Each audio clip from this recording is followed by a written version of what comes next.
ডিমৌ শান্তিপুৰ গাঁও। এই গাঁওখনৰে এজন আমাৰ কৃষক, অতি আদৰৰ কৃষক, মানে উদ্ভাৱক কৃষক বুঢ়েশ্বৰ পামীদেৱে যোৱা ইংৰাজী 11 তাৰিখত তেওঁলোকে গুজৰাটলৈ গ'ল। গুজৰাটত গৈ তেওঁ কৰ্মশালা আৰু উদ্ভাৱন কৃষিসমূহ তাত দেখুৱাবলৈ গৈ তাতে অকস্মাতে তেওঁ বৰ্তমানৰ মৃত্যু এই বেমাৰ হৈ মৃত্যু আঁকোৱালি ল'ব লগা হৈছে। গতিকে আমি গাঁওবাসীয়ে এতিয়া মিহিমান আমি এতিয়া ভাবিবৰ ক'বলৈ একো উপায় নাই। গতিকে তেওঁ ৰাষ্ট্ৰপতি বঁটাপ্ৰাপ্ত এজন ব্যক্তি হিচাপে তেওঁ NI বুলি কোৱা হয় সংস্থাটো। এই NI তেওঁ গুজৰাটলৈ নিছিল, কিন্তু অকস্মাতে বিষ ঘটাৰ কাৰণে আমি বহুত মৰ্মাহত হৈছোঁ। এনে কি এৱাৰ্ড পাইছিলে বা কি উদ্ভাৱন কৰিছিলে? তেওঁ বিভিন্ন ধৰণৰ কৃষি সঁজুলি, প্ৰায় 28-29টামান কৃষি সঁজুলি উদ্ভাৱন কৰিছে।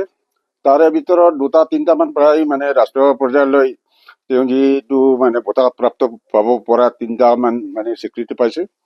এইকাৰণে তেওঁ গৈছিলে। আৰু আমাৰ অসমৰ পৰা অতুল বৰা ডাঙৰীয়াৰ পৰাও পোৱা গৈছে মানে তেনেধৰণৰ পুৰস্কাৰ।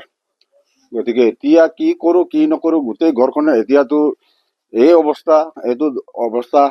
গতিকে অহা কাইলৈ তেওঁলোকে NI তেওঁলোকে ঘৰলৈ ফ্লাইটৰ যোগেদি আনে নে কি যোগেদি আনি দিয়াৰ কথা আমি শুনিছোঁ। গতিকে আমি তালৈ অপেক্ষা কৰি আছোঁ। যিকোনো খবৰৰ বাবে যোগাযোগ কৰক 7099017330 লগতে 7099017110 নম্বৰত।